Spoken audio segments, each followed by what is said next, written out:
International index से हमारे exam में रेगुलर क्वेश्चंस होते हैं, आपने देखा ही होगा। ये इंडेक्स जो है अलग अलग संस्थाओं के द्वारा, अलग अलग इंटरनेशनल ऑर्गेनाइजेशन द्वारा, कुछ प्राइवेट इंस्टीट्यूट एनजीओ है उसके द्वारा भी जारी की जाती है। इसके नंबर्स बहुत ज़्यादा होते हैं। क्या सभी इंडेक्स को तैयार करना? नहीं, सभी इंडेक्स को तैयार करने की जरूरत नहीं है। इसमें भी आपको सेलेक्टिव अप्रोच अप्लाई करना है। क्या है? जैसे international economic organisation WTO, IMF और वर्ल्ड बैंक की अगर बात करें तो उसके द्वारा अगर कोई इंडेक्स जारी होता है तो वह जरूर करें। यूनाइटेड नेशन के जो ऑर्गन्स हैं जैसे UNDP है या फिर और अलग अलग स्पेशलाइज्ड ऑर्गन्स हैं उसके द्वारा जारी किए गए इंडेक्स को जरूर करें आप। और साथ ही साथ प्राइवेट इंस्टीट्यूशंस के द्वारा भी जारी वैसे इंडेक्स को करें कि डेटा को अंतरराष्ट्रीय स्तर पे या तो WTO ने यूज किया है या IMF ने यूज किया है या वर्ल्ड बैंक ने यूज किया है या फिर भारत सरकार ने अपने पॉलिसी मेकिंग में उसके डेटा को यूज किया है, वैसे इंडेक्स को जरूर करें। इस तरह से इंडेक्स में भी सारे इंडेक्स को करने की जरूरत नहीं है। कुछ लिमिटेड इंडेक्स ही हमारे एग्जाम के पार्ट होते हैं, हमारे एग्जाम में रेगुलर क्वेश्चंस आते होते हैं वहां से, लेकिन इंपॉर्टेंट है इंडेक्स से क्वेश्चंस पूछा जाता है, ये आपने देखा भी होगा। रेगुलर होता है 2 से 3 क्वेश्चंस होते हैं, इसके नंबर्स बढ़ भी सकते हैं। तो इसमें क्वेश्चन का एरिया क्या होता है इंडेक्स में? क्वेश्चन जनरली पूछाता है इस इंडेक्स को, जैसे ह्यूमन डेवलपमेंट इंडेक्स को जारी करने वाली संस्था का नाम क्या है, इसमें भारत का रैंकिंग क्या है, और कुछ स्पेसिफिक जो फीचर्स हैं इसके, कुछ विशेषताएं हैं, तो वह इससे क्वेश्चंस के पार्ट हो सकते हैं। हम लोग आज के इस पर्टिकुलर सेशन में जो क्विक रिवीजन के फॉर्म में इसी इंडेक्स को, जो इंपॉर्टेंट इंडेक्स जो आपके एग्जाम पॉइंट ऑफ व्यू से इंपॉर्टेंट है, उसको डिस्कस करें। आइए देखते हैं पहला इंडेक्स कौन सा है। पहला इंडेक्स आप देख रहे होंगे HDI ह्यूमन डेवलपमेंट इंडेक्स 2023-24 का डेटा क्या कहता है। सबसे पहले इसमें देखेंगे यह किस इंस्टीट्यूशन के द्वारा जारी किया जाता है, देखेंगे क्वेश्चंस पूछे जाते हैं जब बच्चे कंफ्यूज करते हैं। और क्लोज ऑप्शंस होता है, UNDP दे दिया जाएगा, यूनाइटेड नेशन दे दिया जाएगा, वर्ल्ड बैंक, IMF, और ऑप्शंस ऐसे होंगे क्लोज तो आपको एग्जाम में कंफ्यूज करेगा। तो आप ध्यान रखना है, इंस्टीट्यूशन का नाम जरूर अच्छे से तैयार करना है, कनेक्ट करना है कौन सा इंडेक्स किस इंस्टीट्यूशन के द्वारा रिलीज किया जाता है। तो ह्यूमन डेवलपमेंट इंडेक्स किसके द्वारा किया जाता है? UNDP के द्वारा किया जाता है, यूनाइटेड नेशन डेवलपमेंट प्रोग्राम के द्वारा यह रिलीज होता है, मानव विकास सूचकांक। अब दूसरा इंपॉर्टेंट होता है इंडिया का रैंक क्या है। 193 देशों में से भारत का स्थान 134वां है, 134th है, जो 2022 में 135वां था। ये इंपॉर्टेंट है, 2022 में 135वां था, अब घट के कितना हो गया? 134वां हो गया है। फिर इस सूचकांक को जारी करने का आधार क्या है? The index is axes A countries average performance in 3 fundamental areas of human development, health, knowledge and standard of life. 3 मूलभूत क्षेत्र, 3 क्षेत्र के आधार पर यह इंडेक्स जारी होता है। यह ध्यान रखना है कौन कौन सा है यह? स्वास्थ्य, ज्ञान और जीवन स्तर, जो लाइफ स्टाइल है, लिविंग स्टैंडर्ड है, उसके आधार पर यह जारी होता है। यह एक शॉर्ट रिव्यू है जो कि टारगेटेड है आपके एग्जाम में। PT एग्जाम की बात करें तो उसमें ऐसे ही क्वेश्चंस होंगे, इसी एरिया से हमारे क्वेश्चंस पकड़ाएंगे। तो इतना एक्सप्लेनेशन आपके लिए एनफ होगा। अभी क्विक रिवीजन के फॉर्म में इससे अधिक जाने की जरूरत नहीं है, या फटाफट रिवीजन है। अगर आपने पहले से तैयार कर रखा है तो शॉर्ट फॉर्म में जल्दी से आपको इसको तैयार करना है। और डिटेल्स में अगर जाते हैं, हालांकि यहां तक जाने की जरूरत भी नहीं है, लेकिन फिर भी मैं एक बार डिस्कस करना चाहूंगा। जैसे life expectancy at birth level पे इंडिया को कितना पॉइंट मिला है? 67.2 पॉइंट मिला है। फिर उसके बाद expected years of schooling 11.9, main years of schooling 6.7, gross national income per capita 2017 का डेटा है 6.59 है। इस तरह से यह डेटा है। और वर्ल्ड का कितना है? वर्ल्ड का अगर कंपेयर करेंगे तो जहां 67.2 इंडिया का है, वर्ल्ड का 71.4 है, और जो स्विट्जरलैंड है वह इसमें एक रैंक पे है, तो उसका कितना है? 84.0 है। तो इस डेटा को एक बार आप देख सकते हैं, अदरवाइज इतना डेप्थ में BPSC प्रीलिम्स में नहीं जाएगा। हाँ, UPSC की अगर बात करें तो वहां पे जरूर यह हो सकता था। चलिए नेक्स्ट इंडेक्स की ओर हम लोग बढ़ते हैं। नेक्स्ट इंडेक्स हमारा कहता है क्या? Global innovation index 2023, published by world intellectual property organisation WIPO। बहुत इंपॉर्टेंट है यह इंडेक्स, इसलिए इसको हमने ये लिया है, अपने एग्जाम का पार्ट बनाया, मतलब अपने इसका क्लास का पार्ट बनाया है, बिकॉज ऑफ यहां से क्वेश्चंस आपके आ सकते हैं। विश्व बौद्धिक संपदा संगठन द्वारा प्रकाशित वैश्विक नवाचार सूचकांक 2023 ने यह पब्लिश किया है। जो इंटेलेक्चुअल प्रॉपर्टी इंस्टीट्यूशन WIPI ने किया है। क्यों इंपॉर्टेंट है? क्योंकि इसका संबंध WTO से भी है, और WTO को भी यह डेटा देता है, तो जिस कारण से यह हमारे एग्जाम पॉइंट ऑफ व्यू से इंपॉर्टेंट है। अब इसमें भारत का क्या पोजीशन है? 132 अर्थव्यवस्था, मीन्स अर्थव्यवस्था कहने का सेंस है 132 कंट्रीज में सॉरी 132 देशों में भारत का स्थान इसमें क्या है, 40वां है, याद रखना है। फिर इसमें वैश्विक नवाचार सूचकांक सरकारों के लिए, अलग अलग गवर्नमेंट के लिए अपने देश में नवाचार से प्रेरित सामाजिक और आर्थिक परिवर्तनों को मापने का एक विश्वसनीय साधन है, एक जो रिलायबल जो सोर्स है वह है यह। इंग्लिश में क्या कहता है यह, तो global innovation index is credible instrument for government to measure innovations driven social and economical transformation in their countries। तो ये 3 पॉइंट जो है इसके इंपॉर्टेंट है, कौन जारी करता है, भारत का रैंक क्या है और है क्या यह। तो इतना अगर आप कर लेते हैं तो आपके क्वेश्चंस नहीं छूटेंगे। आइए देखते हैं नेक्स्ट इंडेक्स हमारा कौन सा है। नेक्स्ट इंडेक्स हमारा, अगर इसी में ग्लोबल इनोवेशन इंडेक्स को और डिटेल्स में अगर जाएंगे, अगर आप यूपीएससी में जाएंगे तो यहाँ पे थोड़ा और डिटेल्स में आपको जानने की जरूरत है, लेकिन बीपीएससी में हमें इतना करने की जरूरत नहीं है। अगर तीसरा इंडेक्स हम लोग देखेंगे, जेंडर इनइक्वलिटी इंडेक्स, इसे क्वेश्चन भी आ रखा है, कौन प्रकाशित करता है, यूएनडीपी प्रकाशित करता है। जेंडर इनइक्वलिटी इंडेक्स किसके द्वारा प्रकाशित होता है, UNDP, united nation development programme के द्वारा प्रकाशित किया जाता है। यह 193 देशों में भारत का स्थान कौन सा है, 108वां है। कौन करता है यह याद रखना है, भारत का रैंक क्या है यह याद रखना है। फिर ये जो इन इक्वलिटी इंडेक्स है इसके 3 आयाम है, लैंगिक असमानता को मापता है, प्रजनन, स्वास्थ्य और सशक्तिकरण और श्रम बाजार को। तो यह 3 पॉइंट के आधार पर इसका यह मेजरमेंट होता है। It measures gender disparities across 3 dimensions, reproductive health, empowerment and the labour market.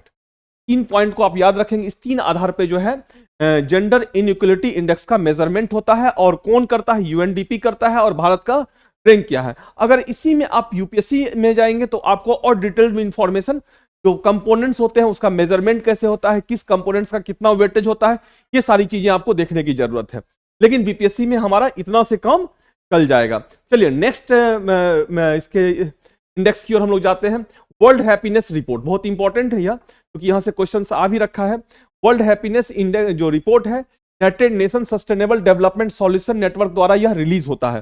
किसके द्वारा होता है, world happiness report 2024 published by the United nation sustainable development solution network. आपको दिख रहा होगा ये जो रिपोर्ट रिलीज और रिलेटेड जो इंस्टीट्यूशंस है वह वैसे इंस्टीट्यूशंस है जो अंतरराष्ट्रीय स्तर के हैं, आइदर वह ऑर्गन ऑफ यूनाइटेड नेशंस है या इंटरनेशनल इकोनॉमिक ऑर्गेनाइजेशंस है या सेक्टरल इंस्टीट्यूशन में भी जो इसका की ग्लोबल इंपैक्ट है, वैसे इंस्टीट्यूशंस के ही इंडेक्स को हम लोग क्या करते हैं अपने एग्जाम पॉइंट ऑफ व्यू से तैयार करते हैं और एग्जाम में वहां से क्वेश्चंस रेगुलर आते ही हैं। आप देखेंगे तो ये क्या है, United nation sustainable development solution network द्वारा प्रकाशित विश्व खुशहाली रिपोर्ट 2024 में भारत का रैंक कितना है, 126 है। रैंक याद रखना है सॉरी कितना है, 126वां है।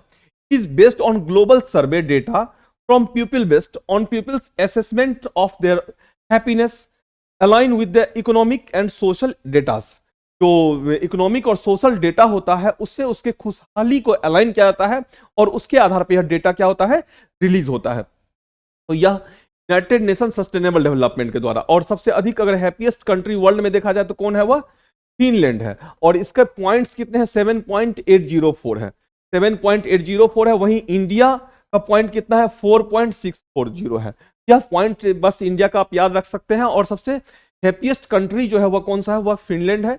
जनरली आप देखेंगे जो नॉर्डिक कंट्रीज हैं वह ह्यूमन डेवलपमेंट इंडेक्स और अदर इंडेक्स में आप देखेंगे रैंकिंग में वह टॉप पे ही दिखता है। अब नेक्स्ट देखते हैं, फिर देखिए वर्ल्ड बैंक द्वारा प्रकाशित जो रेमिटेंस इनफ्लो हुआ है हमारे यहाँ, तो हमारे यहाँ रेमिटेंस का अर्थ होता है तो वैसा इनकम जो हमारे यहाँ के एनआरआई के द्वारा, जो हमारे देश के लोग हैं वह बाहर जाके काम करते हैं, जो अर्न करते हैं और अपने कंट्री में भेजते हैं, तो उसी को रेमिटेंस कहा जाता है। विदेशी पैरेशन कहा जाता है, जो विदेशों से पैसा आता है। तो इसको लेकर के जो रिपोर्ट जारी होता है वह किसने जारी किया है, वर्ल्ड बैंक ने जारी किया है। विश्व बैंक द्वारा प्रकाशित वैश्विक प्रेषण प्रवाह रिपोर्ट 2024 में क्या कहा गया है, India top remittance flow at used 125 billion in 2023 में 125 बिलियन अमेरिकी डॉलर के साथ भारत जो है शीर्ष प्रेषण, मतलब हमारे यहाँ के जो हमारा जो विदेशी अर्न है, इनकम है, वह विश्व में सबसे अधिक है। हमारे यहाँ के लोग, चूंकि जनसंख्या जान ही रहे आप, अधिक है हमारे यहाँ, अधिक जनसंख्या है, लोग काम करते हैं, अमेरिका में काम करते हैं, गल्फ कंट्री में काम करते हैं, ऑस्ट्रेलिया में, तो वहां से जो इनकम आता है तो वह विश्व में सबसे अधिक हमारा है। उसके बाद अगर आप किसी एक कंट्री की बात करें, किस एक कंट्री से मैक्सिमम रेमिटेंस आया है, वह 2023 में किससे आया है? यूएसए से आया है, यूनाइटेड स्टेट ऑफ अमेरिका से आया है। और सेकंड पोजीशन अगर देखेंगे यूएई है, यूनाइटेड अरब एंड एमिरात से। यह दो इंपॉर्टेंट फैक्ट्स भी आप चलते चलते ध्यान रखेंगे। फिर आप देखेंगे विश्व बैंक द्वारा जो यह डेटा रिलीज होता है वह कैसे होता है? वर्ल्ड बैंक केंद्रीय बैंक द्वारा उत्पादित आईएमएफ द्वारा संकलित राष्ट्रीय भुगतान संतुलन के आंकड़ों के आधार पर वार्षिक वैश्विक जानकारी प्रदान करता है। मींस क्या? The world bank provides annual globally and bilaterally based on national balance of payment statistics produced by central bank and compiled by the IMF. Means IMF के सहयोग से वर्ल्ड बैंक यह डेटा क्या करता है? रिलीज करता है, एक लाइन में बोला जाए तो। और इसमें सेंट्रल बैंक सब देश से जो अलग अलग देश है उसके केंद्रीय बैंक, जैसे भारत के आरबीआई, अमेरिका के फेडरल बैंक, उसकी भूमिका महत्वपूर्ण होगी, क्योंकि डेटा वही जो है शेयर करता है किसके साथ? वर्ल्ड बैंक के साथ। यहां पे लिखा है India. India maximum remittance receive करने वाला इनफ्लो वाला कंट्री है। दूसरे स्थान पे मैक्सिको है, तीसरे स्थान पे चाइना है। देखिए ध्यान, China maximum remittance inflow country नहीं है, चाइना थर्ड पोजीशन पे है, फिर फिलीपींस है और इजिप्ट है। ये डेटा है इसका। तो आपको यहां ध्यान रखना है इसमें जो एग्जाम पॉइंट ऑफ व्यू से कौन जारी करता है, रैंक ऑफ इंडिया, और कुछ स्पेसिफिक उसके जो कैरेक्टरिस्टिक्स हैं, वह जो की पॉइंट्स है, फंडामेंटल चीजें, तो इसको ध्यान रखना है। बस इतना से ही आपके एग्जाम के क्वेश्चंस बन जाएंगे। आइए देखते हैं नेक्स्ट हमारा क्या है। World economic outlook 2024 published by IMF. Exactly, world economic outlook जो है यह पब्लिश किया गया किसके द्वारा? आईएमएफ। मैंने पहले ही बोला था अंतरराष्ट्रीय संस्था से बेस्ट जो रिपोर्ट है, डेटा है, वह हमारे लिए इंपॉर्टेंट होगा। पब्लिश किया आईएमएफ ने, तो इसमें आपको देखने की जरूरत है। इसमें आपको रैंकिंग वगैरह नहीं दिखेगा, इसमें दिखेगा तो एस्टिमेटेड जीडीपी ग्रोथ रेट क्या रहा है देश का, इसने कितना कहा है, क्या इस फिनेंशियल ईयर में क्या हो सकता है एस्टिमेटेड, यह हमारे एग्जाम के पॉइंट हो सकते हैं। तो आइए देखते हैं क्या है यह। भारत की वृद्धि दर 24 और 25 में 6.5 रहने का अनुमान है। यह किसने कहा है? यह आईएमएफ द्वारा जो है वह इकोनॉमिक आउटलुक 2024 में कहा है कितना? 6.5% रहने का अनुमान है। इंडियाज ग्रोथ प्रोजेक्टेड एट 6.5% इन 24-25, जबकि ग्लोबल वैश्विक स्तर पे कितना रहा है? वैश्विक वृद्धि दर 2024 में 3%, 2025 में 3.2% रहने का अनुमान है। मींस ग्लोबल ग्रोथ रेट से इंडिया का ग्रोथ रेट क्या है? लगभग डबल है, ऑलमोस्ट। मींस वैश्विक विकास दर की तुलना में भारत की विकास दर की गति क्या होगी? बहुत अधिक होगी। यह इस डेटा को दे रहा है। तो यहां पे आपको वैश्विक ग्रोथ रेट को भी देखना है और इंडिया के ग्रोथ रेट को भी कंपेयर, हो सकता है ऑप्शन में दोनों ही हो। अब अगर देखेंगे और डेप्थ में जाना चाहेंगे तो अलग अलग ईयर में क्या रहा है, 2021 में, 2022 में, 2023 में, जो प्रीवियस ईयर के डेटा को भी कंपेयर। हालांकि उतना बैक आपको बीपीएससी नहीं जाएगा, लेकिन कीप इन माइंड यूपीएससी में अगर जाते हैं तो आपको थोड़ा सा बैक से 2-3-4 साल पहले के डेटा को भी कंपेयर करने की जरूरत है। या फिर अगर आप मेंस में लिखते हैं तो फिर इस डेटा की जरूरत होगी आपको, आप मेंस में हम लोग वहां डिस्कस करेंगे। चलिए नेक्स्ट हम लोग न्यूज की और नेक्स्ट इंडेक्स की ओर आते हैं। नेक्स्ट इंडेक्स कौन सा है देखते हैं। नेक्स्ट इंडेक्स है रिपोर्टर्स विद बॉर्डर्स द्वारा प्रकाशित प्रेस स्वतंत्रता सूचकांक। Exactly, world press freedom index 2024 बहुत इंपॉर्टेंट है, क्योंकि फ्रीडम, ये प्रेस फ्रीडम को डेमोक्रेसी के लिए का एसेंशियल कंपोनेंट माना गया है, ऐसा कहा जाता है, लोकतंत्र का चौथा स्तंभ है। लेकिन ध्यान रखना है भारत में भी काफी ये रहता है, पॉपुलर वर्ड है, जो डेमोक्रेसी का फोर्थ पिलर है। Press is fourth pillar of democracy, लेकिन कॉन्स्टिट्यूशनली नहीं है। यह ध्यान रखना है, संविधान में कहीं चौथा पिलर नहीं लिखा गया है। चलिए वो अनदर पार्ट है, वो कहीं और डिस्कस करेंगे। लेकिन यहां देखते हैं क्या कहता है इस सूचकांक में। 36.62 के स्कोर के साथ 180 देशों में भारत का रैंक कितना है? 161 है। और 2022 में भारत का रैंक कितना था? 125 था। ध्यान रखना है, 150 था, जो बढ़ के क्या हो गया है? 161 हो गया। हालांकि इंडियन गवर्नमेंट इस इंडेक्स को जो है बहुत वैलिड नहीं मानता, वो इसको स्वीकार नहीं करते हैं। अब इस इंडेक्स का उद्देश्य क्या है, कैसे होता है यह देशों के बीच पत्रकारों और मीडिया द्वारा प्राप्त स्वतंत्रता के स्तर की तुलना करता है। मींस कितना फ्रीली वह जो है जर्नलिज्म और ये कर सकता है, उस कंपेयर करता है। अब देखिए इंडिया में क्या है, फ्रीडम नहीं है, प्रेस को ओपन है। आप देखेंगे जो डेमोक्रेसी में प्रेस जो है वह क्या करती है, गवर्नमेंट के सपोर्ट में नहीं बल्कि गवर्नमेंट के प्रोग्राम के तो क्रिटिकल इवैल्यूएशन करते हैं। देखेंगे आप जितने भी न्यूज चैनल सभी जगह यही क्रिटिकल इवैल्यूएशन चल रहा होता है। तो ऑब्वियस सी बात है इंडिया में फ्रीडम है, तो ऐसा नहीं है जो इंडिया में प्रेस फ्रीडम नहीं है। तो उसके कंपेयर में जो अगर रैंकिंग घटा है तो भारत सरकार इसको डिनाई करती है। फिर आप देखेंगे इसमें आईएमएफ आउटलुक और विकास मुद्रास्फीति, वास्तविक जीडीपी विकास, उपभोक्ता मूल्य, चालू खाता से बेरोजगारी शामिल है। तो ये जो है ये जो है भारत का जो है इसका रैंक कितना है, 161 है। अब आइए देखते हैं नेक्स्ट क्या है हमारा। नेक्स्ट है विश्व बैंक द्वारा प्रकाशित लॉजिस्टिक प्रदर्शन सूचकांक। देखिए यह भी वर्ल्ड बैंक का रिपोर्ट है, वर्ल्ड बैंक का इंडेक्स है, तो ऑब्वियस सी बात है यह भी इंपॉर्टेंट होंगे। भारत की रैंकिंग 2018 में 144 से 6 पायदान ऊपर 38वें स्थान पर पहुंच गई है। मींस 2023 में कितना है, 38 पोजीशन है, जो 2018 में कितना था, 44वें पोजीशन पे था। कौन सा, लॉजिस्टिक परफॉर्मेंस इंडेक्स 2023 कौन जारी करता है, तो वर्ल्ड बैंक जारी करता है। ये दोनों तीनों पॉइंट याद रखेंगे। होता क्या है अगर आप देखेंगे तो it is a total design to assist countries in identifying the issue and opportunities to associated with their trade logistics performance as well as what they can do to enhance it, और उसके सुधार के लिए वह क्या कर रहे हैं इसको भी इसमें शामिल किया जाता है। मींस क्या, उनके व्यापार लॉजिस्टिक प्रदर्शन से जुड़े मुद्दे और अवसरों की पहचान करने में सहायता करने के लिए डिजाइन किया गया है। साथ ही यह भी बताता है कि इससे बेहतर बनाने के लिए और क्या क्या किया जा सकता है या क्या कर रही है सरकार। तो इसी आधार पर यह इंडेक्स जारी होता है, जिसमें भारत का स्थान जो है वह 38वां है 2023 में।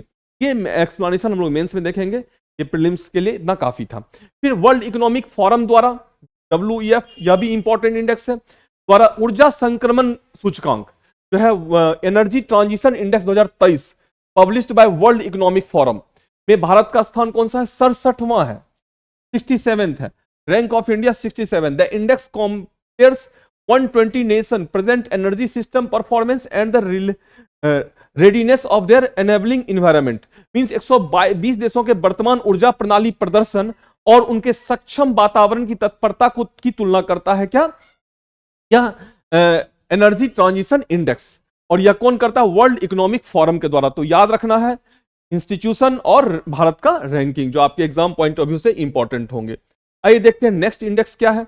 नेक्स्ट इंडेक्स भी हमारा बहुत इंपॉर्टेंट है, rule of law index published by world justice project. क्योंकि रूल ऑफ लॉ, भारत में भी रूल ऑफ लॉ है, कानून का शासन है, और हमें आप कमेंट बॉक्स में बताएंगे किस आर्टिकल से हमारे यहाँ रूल ऑफ लॉ इंडिकेट होता है, संविधान के किस अनुच्छेद में रूल ऑफ लॉ का प्रावधान है।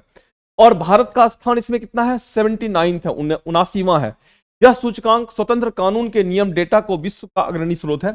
This index is the world's leading source of original independent rule of law datas. तो ये इंपॉर्टेंट है, तो आप जरूर तैयार करेंगे, क्योंकि यह हमारे लोकतंत्र से जुड़ा हुआ इंडेक्स है, इसलिए भी यह इंपॉर्टेंट है। फिर air quality index, world air quality report 2024 published by IQ air. Bharat तीसरे बार सबसे प्रदूषित शहर के देश के रूप में चिन्हित किया गया है। यह बड़ा इंटरेस्टिंग है। देखिए भारत जो है विश्व का सबसे अधिक प्रदूषित शहर के रूप में इंडिया ये आया है इस पर्टिकुलर ईयर में भी।